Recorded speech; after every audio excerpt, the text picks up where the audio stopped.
Welcome dear rockers, कैसे हो आप सभी। तो आज हम लेकर आ गए हैं आपके लिए तमिल लैंग्वेज की रोमांटिक कॉमेडी फिल्म कदाइलिका नेरामल्लाई। तो फिल्म की शुरुआत में हमें पता चलता है कि हमारे प्लेनेट की टोटल आबादी 810 करोड़ के आसपास की है। खुद इंडिया की पॉपुलेशन 140 करोड़ की है। इस तरह से अगर पॉपुलेशन बढ़ती गई तो हमारे प्लेनेट का क्या होगा। सारे रिसोर्सेस ही खत्म हो जाएंगे, ग्लोबल वार्मिंग बढ़ जाएगी। ऊपर से पिछले कुछ सालों में 159 फर्टिलिटी सेंटर्स बन चुके हैं चेन्नई में, और बच्चे पैदा होने पे बैन लगने की जगह पे टेस्ट ट्यूब्स बेबीज बनने लगे हैं। तो ये सारी बातें पहले श्रेया नाम की लड़की खूब सोचा करती थी, मगर फिर दिन आया 3 सितंबर 2017 और श्रेया के सर पे बेबी का बुखार चढ़ गया। मगर अब दिक्कत ये आ गई है कि वो चाह कर भी मां नहीं बन पा रही थी। इसीलिए वो अपने हस्बैंड करण के साथ जाती है एक आईवीएफ सेंटर में, जहां टेस्ट ट्यूब्स बेबीज किए जाते हैं। डॉक्टर कहती भी है कि तुम दोनों की तो फिलहाल में ही शादी हुई है, फिर भी इतने सारे कॉम्प्लिकेशन से बताओ। चलो कोई बात नहीं, हम आपको मां बनने का सुख जरूर देंगे। और फिर किसी और के स्पर्म से श्रेया को आईवीएफ के थ्रू प्रेग्नेंट किया जाता है। उसके साथ साथ उस हॉस्पिटल में उस वक्त 48 और लेडीज को प्रेग्नेंट किया जा रहा होता है। मगर अचानक श्रेया के दिमाग में ये सवाल आता है कि मेरे बच्चे का रियल बाप है कौन आखिर। मगर तब तक बहुत देर हो चुकी थी। डॉक्टर ने तो अपना काम कर दिया था और एनेस्थीसिया की वजह से वो बेहोश हो गई थी। यहाँ से 6 महीने पहले शिफ्ट होती है कहानी, और अब हमें जानने को मिलेगा कि श्रेया आखिर उस कंडीशन तक कैसे पहुंची। तो दोस्तों, श्रेया अपने माँ बाप की इकलौती संतान है। उसके पेरेंट्स उसे बहुत ज्यादा प्यार करते हैं। बाय प्रोफेशन वो एक आर्किटेक्ट है, साथ ही बहुत ही चुलबुली और साफ दिल की लड़की है जिसमें पेशेंस बिल्कुल नहीं है। जो करना है मतलब अभी करना है, ऐसा दिमाग है उसका। वहीं उसका बॉयफ्रेंड करण भी कुछ ऐसा ही है। दोनों 4 साल से रिलेशनशिप में हैं और अब पूरी फैमिली की अनुमति से शादी भी करने वाले हैं। डेट भी फिक्स हो चुकी है और शादी के बाद ये दोनों यूएस में शिफ्ट होने वाले हैं।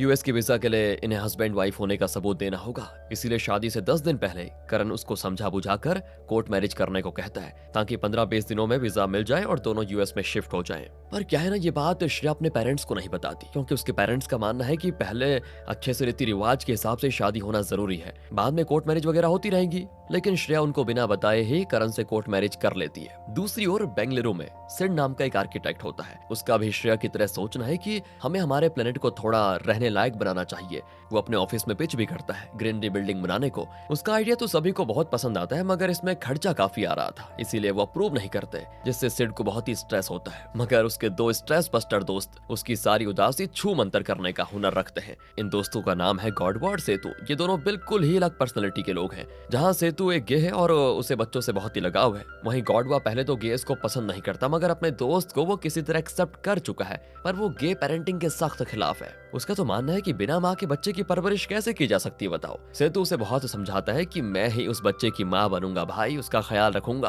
तो गोडवा कहता है कि देखो, तुम अमेरिका का कल्चर ना यहाँ प्रमोट मत करो। तभी सिड कहता है कि यार क्या लगे हुए हो, देखो मुझे गे पेरेंटिंग से कोई एतराज नहीं है, मगर मुझे एक और बच्चे को इस दुनिया में लाने से एतराज है। इतने सारे लोग ऑलरेडी दुनिया में है, एक और बच्चा आकर क्या ही करेगा, सिर्फ और सिर्फ हमारे प्लेनेट पे बोझ बनकर रहेगा वो तो। लेकिन यहाँ पर जो सेतु है ना दोस्तों, वो अपने साथ अपने दोस्तों को स्पर्म फ्रीज करने की जिद कर रहा होता है, जिसपे गोडवा कहता भी है कि अरे यार, लोग अपने दोस्तों के साथ बैंकॉक जाते हैं या किसी तीर्थ यात्रा पे जाते हैं, मगर तुम तो हमें स्पर्म बैंक लेकर जाने के पीछे पड़े हो। अरे हम तो नहीं आ रहे तुम्हारे साथ। और तब सेतु इनको समझाता है कि अभी तुम्हें बच्चे की जरूरत महसूस नहीं हो रही, मगर आज से 10 साल के बाद अगर तुम्हें बच्चे की जरूरत हुई तो कैसा क्या करोगे। अगर स्पर्म फ्रीज रहेगा तो तुम उसको इस्तेमाल करके कभी भी पेरेंट बन सकते हो। गॉडवा कहता है कि अगर मेरी वाइफ ने तुम्हारी ये बकवास सुन ली ना भाई, तो वो भी मुझे बच्चे के लिए परेशान करती रहेगी। सेतु कहता है कि एटलीस्ट मॉरल सपोर्ट के लिए तो चल लो मेरे साथ, वैसे भी बचपन से हमने सारे काम साथ में ही किए हैं, तो अभी पीछे क्यों हटना। तो किसी तरह से तो सिड और गॉडवा दोनों को कन्विंस कर लेता है अपने साथ स्पर्म फ्रीज करने के लिए,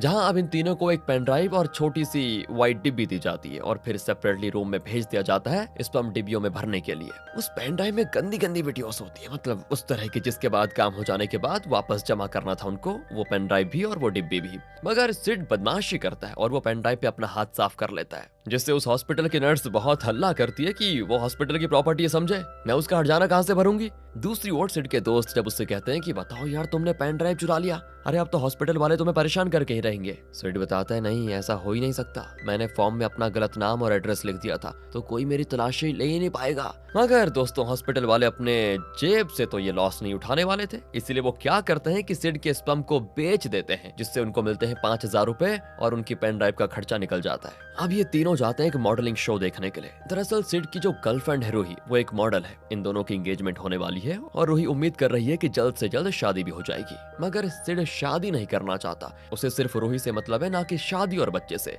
लेकिन इस बड़बोले सेतु को देखिए क्या करता है, रूही के सामने बक देता है कि आज तो हम तीनों अपना स्पर्म फ्रीज करवा कर आ चुके हैं। और ये सुनकर रूही को लगता है कि बताओ यार, मैं जब शादी और बच्चे की बात करती हूँ तो ये गुस्सा हो जाता है, मगर अपने दोस्तों के कहने पर ये स्पर्म फ्रीज करवाने चला गया। बताओ, वो सिड को सुनाती भी बहुत है। तो सिड कहता है कि तुम तो वैसे भी न्यूयॉर्क जा रही हो अपनी मॉडलिंग के लिए, तो फिर शादी और बच्चों को लेकर इतना क्यों सोच रही हो। रूही कहती है कि मैं एक फीमेल हूँ, मेरे अंदर भी तो मदरली इंस्टिंक्ट है, शादी और बच्चों का ख्याल आना तो स्वाभाविक है। पर मुझे लगता है कि तुम्हें मेरी कदर नहीं है, मैं कुछ भी कहती हूँ तो गुस्सा हो जाते हो, और दोस्त कुछ कहें तो बस उनकी बात मानने के लिए चले जाते हैं, भले वो मरने के लिए क्यों ना जाए। बात बहुत ज्यादा बढ़ जाती है दोस्तों। सिड देखता है कि ये तो ज्यादा नाराज हो रही है, तो वो उसकी खूबसूरती की तारीफ वगैरह करके उसको शांत करवा देता है। इधर यहाँ कोर्ट मैरिज के बाद श्रेया अपने ऑफिस में ही जी जान लगाकर एक प्रोजेक्ट कंप्लीट करने में लगी होती है। और जिस दिन उसका प्रोजेक्ट कंप्लीट हो जाता है तो उसका बॉस कहता है कि तुम हमारी कंपनी की बहुत ही होनहार वर्कर हो, मैं कभी नहीं चाहता कि तुम हमारी कंपनी को छोड़कर यूएस में शिफ्ट हो जाओ। खैर, तुम लगातार 2-3 दिन से काम कर रही हो, जाओ थोड़ा रेस्ट कर लो, तुम्हारी शादी जल्दी होने वाली है, तो इतना काम करके स्ट्रेस मत लो।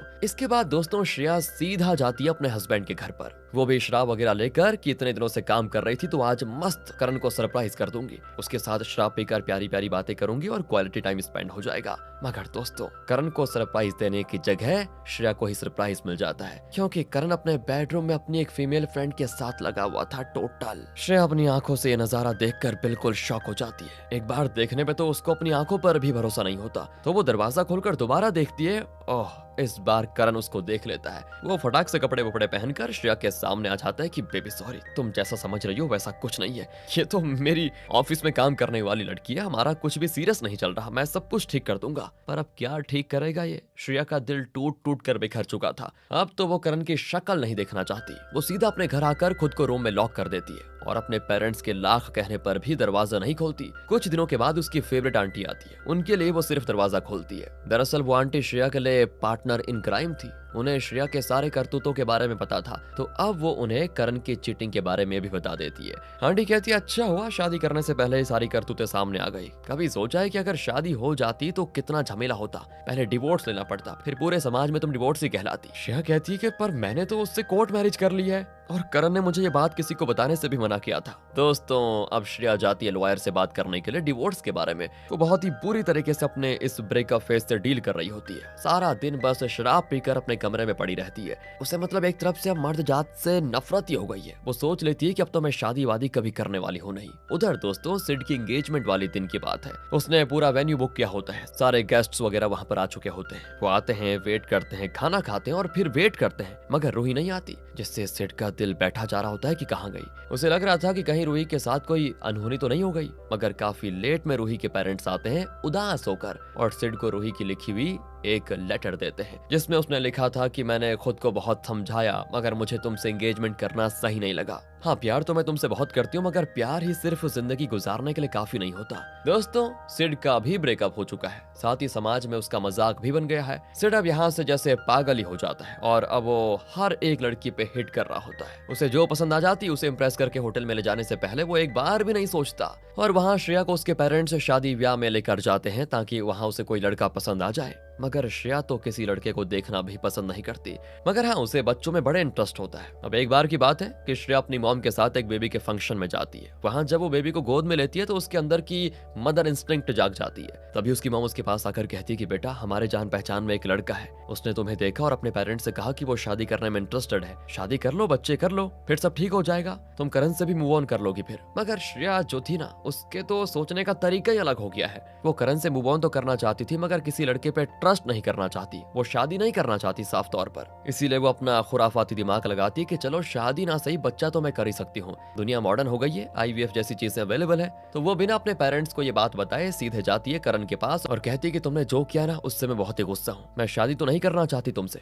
मगर जो कोर्ट मैरिज हुआ है उसके हिसाब से हम पति पत्नी है, तो तुम्हें मेरे काम में मदद करनी पड़ेगी। इसके बाद वो करण के साथ आईवीएफ सेंटर जाती है और बताती है मेरे हस्बैंड से होता ही नहीं है, इन्हें मेडिकल प्रॉब्लम है, इसीलिए मैं आईवीएफ का सहारा लेना चाहती हूँ डॉक्टर। पर डॉक्टर कहती है कि आपकी तो अभी हाल फिलहाल में शादी हुई है, इतनी जल्दी आपको ऐसी प्रॉब्लम तो आनी नहीं चाहिए थी। पर छोड़िए, अब क्या ही कर सकते हैं। तो दोस्तों, डॉक्टर के पास श्रेया जमकर करण की मर्दांगी का मजाक उड़ाती है और उसके बाद आईवीएफ की हेल्प से प्रेग्नेंट हो जाती है। लेकिन आखिरी समय में आता है उसके दिमाग में कि यार मैं तो ये पूछना भूल ही गई कि ये किसका स्पर्म था, मैं किसके बच्चे की मां बन रही हूँ। मगर एनेस्थीसिया की वजह से वो तो बेहोश हो जाती है। आगे श्रेया सारे प्रेगनेंसी किट खरीद कर लेकर आती है, अच्छे से चेक करती है कि मैं प्रेग्नेंट हुई या फिर नहीं। और जब उसे कंफर्म हो जाता है कि मैं प्रेग्नेंट हूँ तो वो खुशी से झूम उठती है। वो अपना पहले से ज्यादा ख्याल रखती है और फिर कुछ वक्त के बाद अपने इस कांड के बारे में अपने पेरेंट्स को बता देती है कि मॉम डैड मैं प्रेग्नेंट हूँ।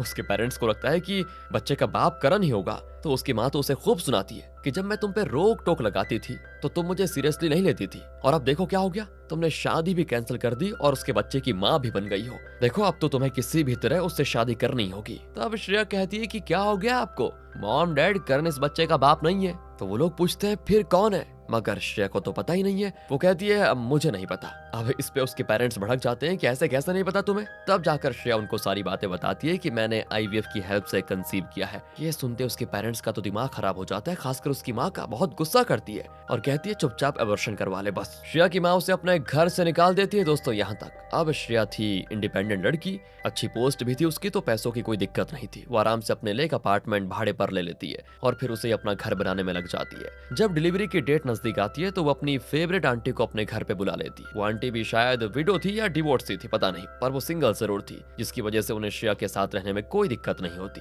अब एक दिन की बात है दोस्तों, श्रेया आराम से पॉपकॉर्न खाते हुए टीवी पे न्यूज देख रही थी, तो उसे अजीब सी न्यूज दिखती है एक, जिसमें एक साइको के बारे में बताया जाता है कि वो लड़कियों के साथ जबरदस्ती करके उन्हें प्रेग्नेंट करता है, क्योंकि साइकोस के सोचने का तरीका बहुत अलग होता है। वो किसी भी तरह अपनी सोच को आगे बढ़ाना चाहते हैं। वो चाहते हैं कि मेरे जैसे और भी लोग इस दुनिया में हो, इसीलिए वो अपने बच्चे पैदा करना चाहते हैं। ये बातें हो रही थी साइको के बारे में। अब ये देखकर श्रेया का दिमाग खराब हो जाता है कि कहीं मेरे बच्चे का बाप भी कोई साइको तो नहीं है, वरना कोई 5,000 के लिए अपना स्पर्म थोड़ी बेचेगा। फिर वो जाती है डॉक्टर के पास और उनसे सवाल करती है कि मेरे बच्चे का बाप कौन है। डॉक्टर का तो यही कहना होता है कि हम स्पर्म डोनर का नाम और प्रोफाइल आपके साथ शेयर नहीं कर सकते। श्रेया बड़ी हैरान होती है, उसके दिमाग में अजीब अजीब सवाल आ जाते हैं अब। और फिर वो एक नर्स को पैसे खिलाकर पता करती है कि ये स्पर्म बैंगलोर से आया था, तो वो अपने बच्चे के बाप का पता लगाने के लिए बैंगलोर जाती है। मगर वहाँ वो पहले अपने ऑफिस का काम निपटाती है। उसको एक सेमिनार के लिए बुलाया गया था। वहाँ बैंगलोर के बहुत सारे आर्किटेक्ट्स जमा हुए थे। वहीं सिड की नजर श्रेया पर पड़ती है, जो कि स्पीच दे रही थी। उसको देखते जैसे सिड को उससे प्यार हो जाता है, मगर वो बस दूर से ही उसको देखकर खुश होता है, कोई स्टेप नहीं लेता।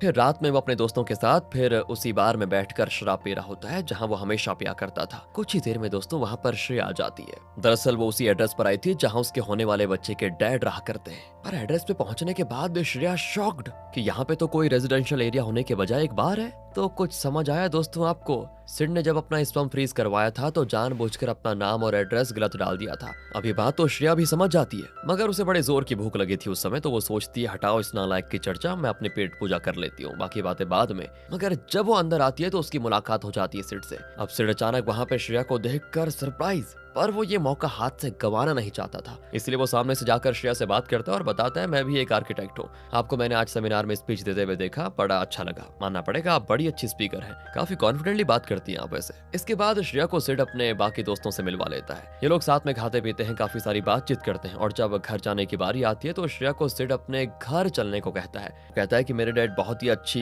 हिल्सा फिश बनाते हैं। अब एक अनजान लड़के के घर पे जाने में, वो भी रात में, श्रेया को थोड़ा अजीब लग रहा था, मगर सिड काफी फ्रेंडली बिहेव करता है तो वो साथ में चल लेती है। इनके साथ सेतु भी आ जाता है। फिर घर आने पर श्रेया, सेतु, सिड और उसके दोस्तों के साथ गेम्स खेलती है। अंकल के हाथों की बनी हुई हिल्सा फिश ट्राई करती है, उसे यहाँ टाइम स्पेंड करने में बड़ा मजा आ रहा होता है। फिर खाना वाना खाने के बाद जब अकेले में सिड और श्रेया बात कर रहे होते हैं तो दोनों को एक दूसरे के लिए थोड़ा अच्छा वाला अट्रैक्शन फील होता है। दोनों किस भी करने वाले होते हैं, मगर श्रेया को सिड की एक बात खटक जाती है कि वो बच्चों को बिल्कुल पसंद नहीं करता, मतलब वो डैड बनना ही नहीं चाहता। और श्रेया तो प्रेग्नेंट है, उसे लगता है कि अगर मैं सिड के साथ रिश्ता बना भी लेती हूँ तो ये आदमी बच्चे को डैड का प्यार तो देगा ही नहीं। इसीलिए श्रेया पीछे हट जाती है और सीधा कहती है मुझे जाना है, मेरी फ्लाइट है। मगर इतनी रात को सिड उसको अकेले जाने नहीं देता, वो खुद उसको एयरपोर्ट तक छोड़ने के लिए जाता है। यहाँ ये दोनों एक दूसरे से अब आखिरी बार हक करते हैं। दोनों के दिल में आग तो लगी थी, मगर श्रेया बच्चे का सोचकर पीछे हट रही थी। वहीं सिड को लग रहा होता है कि शायद ये मुझको लाइक नहीं कर रही है, मुझे फोर्स भी नहीं करना चाहिए।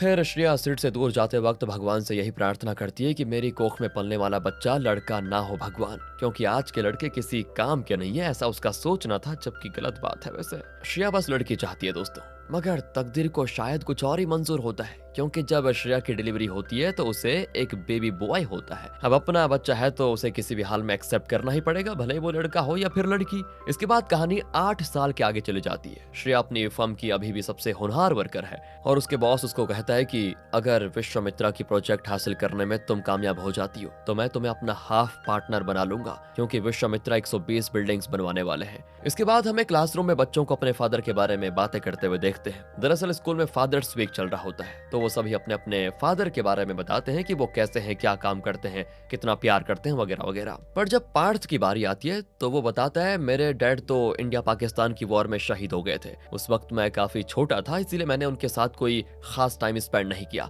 पर मेरी मॉम बताती है कि वो वर्ल्ड के बेस्ट डैड थे। दोस्तों, अभी तक आप समझ ही गए होंगे वैसे कि पार्थ कोई और नहीं बल्कि श्रेया का बेटा है, जिसे उसकी मॉम ने उसके डैड के बारे में झूठी कहानी सुना के रखी हुई है, ताकि वो बार बार अपने डैड के बारे में ना पूछे, क्योंकि श्रेया को तो खुद अपने बच्चे के बाप की रियल आइडेंटिटी पता ही नहीं है। और किस्मत का करिश्मा देखिए दोस्तों, बेंगलोर के जिस बिल्डिंग में श्रेया अपने बच्चे के साथ रहती है, वहीं सिड भी कुछ दिनों के लिए रूम रेंट पर लेने के लिए आ जाता है। और उसकी मुलाकात अपने बेटे से कुछ यूं होती है कि एक फुटबॉल आकर सिड को हिट करती है और उस फुटबॉल को लेने पार्थ आता है। उसके सारे दोस्तों की नजर पार्थ पर होती है कि वो बॉल लाएगा या फिर नहीं, और इसी बात का फायदा उठाता है सिड। वो जानबूझकर बॉल को किक मारकर इतनी दूर फेंक देता है ना कि वो लाख खोजने के बाद भी नहीं मिलती। तो पार्थ घर पर आकर वीडियो गेम खेलने में लग जाता है। श्रेया जब घर आती है तो उसके डैड उसकी मॉम से छिपकर कॉल करते हैं और अपने नाती से बात करना चाहते हैं, मगर पार्थ तो गेम खेलने में इतना बिजी है कि वो अपने नाना जी से बात ही नहीं करता, जिससे श्रेया इरिटेट हो जाती है और कहती है, पता नहीं ये किस पे गया है, एक बात नहीं सुनता ये लड़का।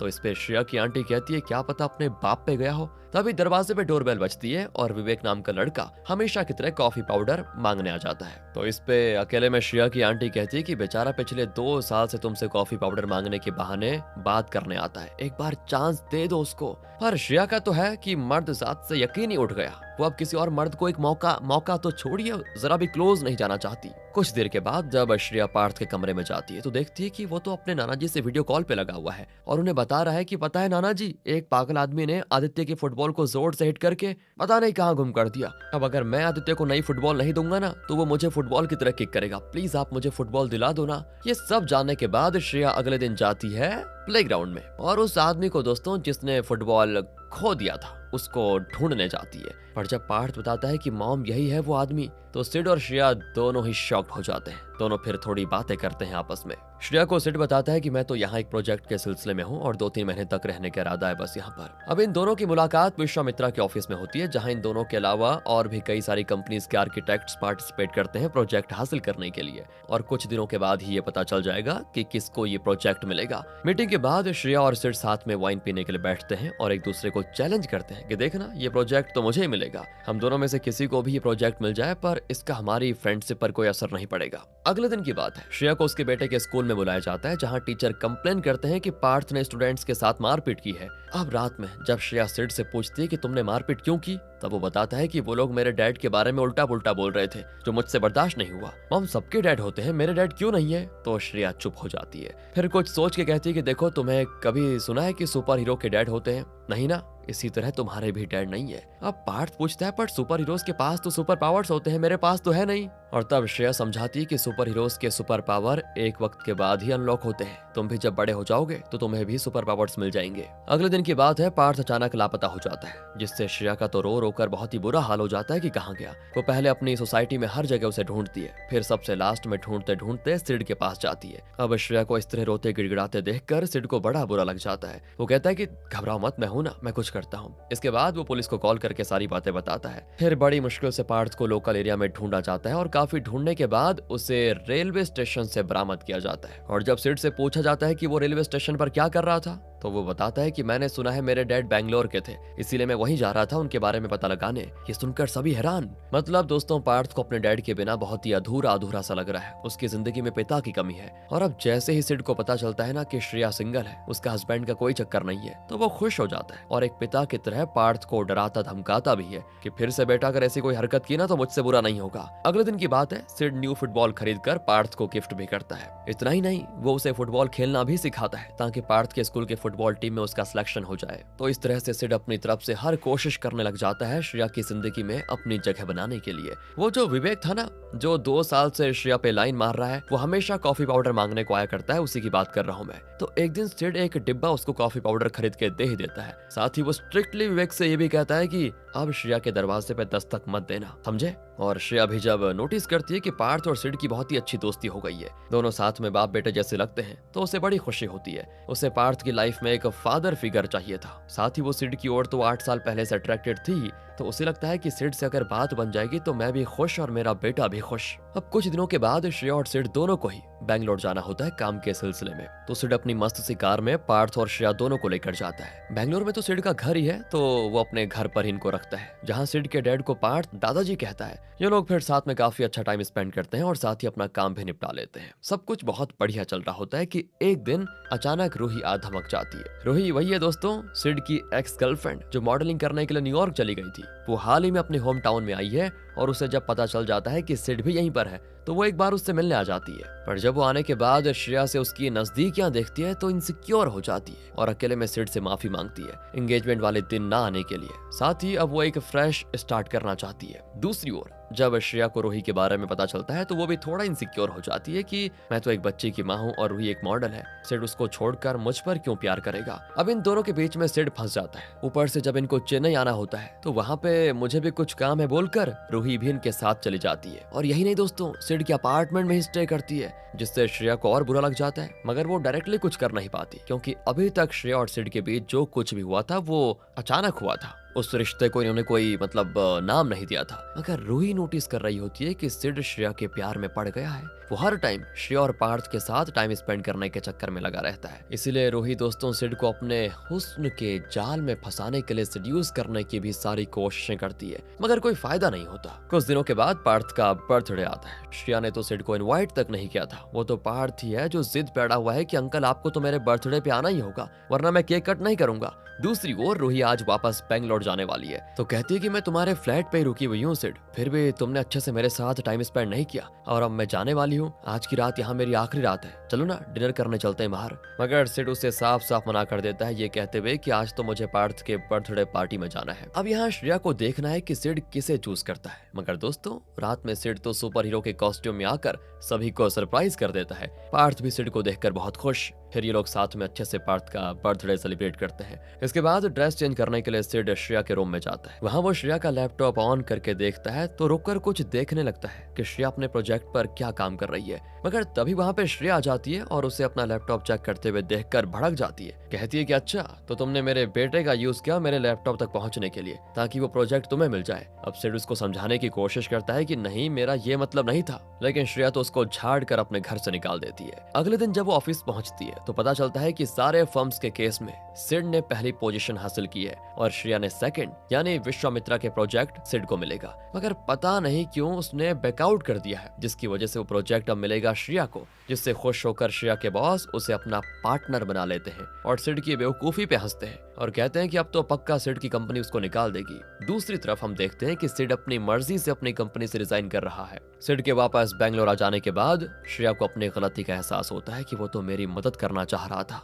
और मैंने उसे गुस्से में कितना भला बुरा कह दिया। अब श्रेया को तो सिड की कमी महसूस हो ही रही थी, मगर उससे भी ज्यादा पार्थ को उसकी कमी खल रही थी। उसके साथ पार्थ को सब कुछ बड़ा कूल लगता था और अब तो हर चीज उसको बोरिंग लगने लग जाती है। इसी दौरान दोस्तों पार्थ फिर से लापता हो जाता है, जिससे श्रेया का फिर से रो रो कर बुरा हाल। इस बार तो बात काफी हद तक बढ़ भी जाती है। श्रेया की माँ जिसने 8 सालों तक उससे बात नहीं करी थी, वो भी पार्थ के मिसिंग होने पे श्रेया के पास आ जाती है, उससे बातचीत करना शुरू कर देती है। इस केस में पुलिस भी इन्वॉल्व हो जाती है और काफी जांच पड़ताल करने के बाद तब पता चलता है कि पार्थ तो सिड के पास चला गया है बैंगलोर, क्योंकि वो उसे बहुत ही मिस कर रहा था। सिड को पता था कि श्रेया काफी परेशान हो रही होगी, इसीलिए वो तुरंत ही कॉल करके श्रेया को इन्फॉर्म कर देता है और फिर अपनी कार से पार्थ को चेन्नई लेकर आता है। श्रेया उसे हक करके राहत की सांस लेती है और फिर सिड का शुक्रिया अदा भी करती है। साथ ही उस दिन की मिसअंडरस्टैंडिंग्स और बदतमीजी के लिए माफी भी मांगती है। आगे दोस्तों पार्थ के स्कूल में फुटबॉल मैच होता है, जिसमें पहले तो वो टीम में जगह बनाता है और सिड की ट्रेनिंग की वजह से वो बड़े ही शानदार तरीके से खेलकर अपनी टीम को मैच भी जिता देता है।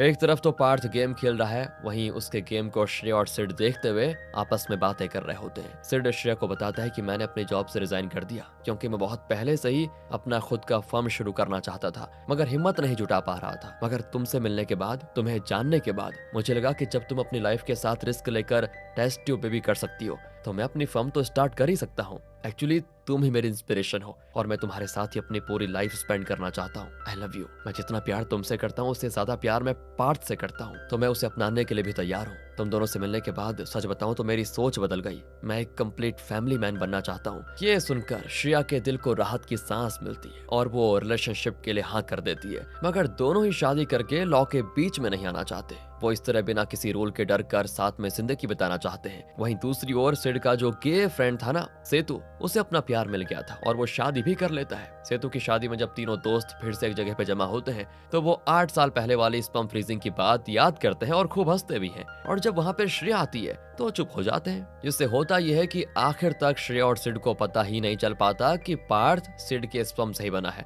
मगर कोई बात नहीं, नसीब ने इनको काफी करीब ला दिया है और अनजान होने के बाद भी सिड ने पार्थ को अपने बेटे का दर्जा और हक दोनों दे दिया। तो इसी हैप्पी एंडिंग के साथ होती है इस मूवी का दी एंड। मिलते हैं आपसे अगली वीडियो में। ध्यान रखिए अपना। Thanks for watching.